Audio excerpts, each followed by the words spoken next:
Very good morning to everyone. எல்லாரும் எப்படி இருக்கிறீங்க? இந்த புதிய நாளை ஏசப்பா நம்மளுக்கு கொடுத்ததுக்காக அவருக்கு நன்றி சொல்வோம். இன்னைக்கு வாசிக்க போற வேத பகுதி சங்கீதம் 37.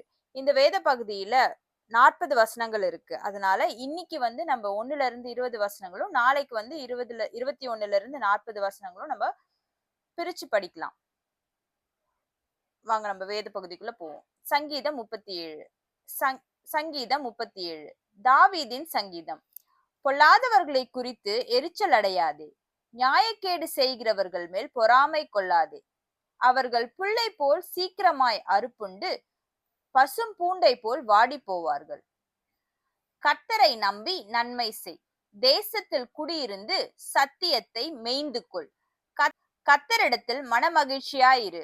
அவர் உன் இருதயத்தின் வேண்டுதல்களை உனக்கு அருள் செய்வார். உன் வழியை கர்த்தருக்கு ஒப்புவித்து அவர் மேல் நம்பிக்கையாயிரு. அவரே காரியத்தை வாய்க்க பண்ணுவார். உன் நீதியை வெளிச்சத்தை போலவும் உன் நியாயத்தை பட்டப்பகலை போலவும் விளங்க பண்ணுவார். கர்த்தரை நோக்கி அமர்ந்து அவருக்கு காத்திரு. காரிய சித்தியுள்ளவன் மேலும் தீவினைகளை செய்கிற மனுஷன் மேலும் எரிச்சலாகாதே. கோபத்தை நெகிழ்ந்து உக்கிரத்தை விட்டுவிடு. பொல்லாப்பு செய்ய ஏதுவான எரிச்சல் உனக்கு வேண்டாம். பொல்லாதவர்கள் அறுப்புண்டு போவார்கள். கர்த்தருக்கு காத்திருக்கிறவர்களோ பூமியை சுதந்திரித்துக் கொள்வார்கள். இன்னும் கொஞ்சம் நேரம்தான், அப்போது துன்மார்க்கன் இரான்.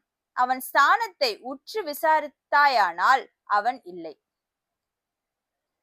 சாந்த குணமுள்ளவர்கள் பூமியை சுதந்திரித்து மிகுந்த சமாதானத்தினால் மனமகிழ்ச்சியாய் இருப்பார்கள்.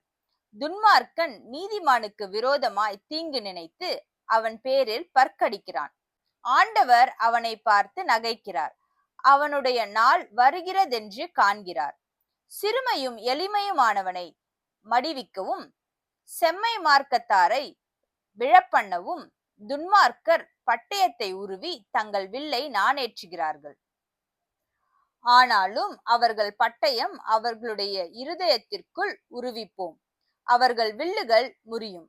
அநேக துன்மார்க்கருக்குள்ள செல்வ திரட்சியை பார்க்கிலும் நீதிமானுக்குள்ள கொஞ்சமே நல்லது. துன்மார்க்கருடைய புயங்கள் முறியும். நீதிமான்களையோ கர்த்தர் தாங்குகிறார். உத்தமர்களின் நாட்களை கர்த்தர் அறிந்திருக்கிறார். அவர்கள் சுதந்திரம் என்றென்றைக்கும் இருக்கும். அவர்கள் ஆபத்து காலத்திலே வெட்கப்பட்டு போகாதிருந்து பஞ்ச காலத்திலே திருப்தி அடைவார்கள். துன்மார்க்கரோ அழிந்து போவார்கள். கர்த்தருடைய சத்துருக்கள் ஆட்டுக்குட்டிகளின் நினத்தை போல் புகைந்து போவார்கள். அவர்கள் புகையாய் புகைந்து போவார்கள். ஆமேன். சங்கீதம் 37 1லிருந்து 20 வரை. ஏசப்பா, இந்த புதிய நாளை எங்களுக்கு கொடுத்தீங்களே, அதற்காக உமக்கு நன்றி செலுத்துகிறோம். இந்த ஓய்வு நாள்ல எங்களை முழுமையாக உங்களுடைய கருத்துக்குள்ளாக நாங்க ஒப்பு கொடுக்கிறோம். நாங்க உங்களுடைய ஆலயத்துக்குள்ளாக பிரவேசித்து உங்களுடைய செய்தியை நாங்க கேட்க நீர் எங்களுக்கு கிருபை செய்யுங்க. இந்த நாள் முழுவதும் எங்களை உங்களுடைய கருத்துக்குள்ளாக நாங்க ஒப்பு கொடுக்கிறோம். நீங்க பலப்படுத்துங்க, காத்துக்கொள்ளுங்க, வழி நடத்துங்க. ஆமேன். Have a good day. Thank you so much.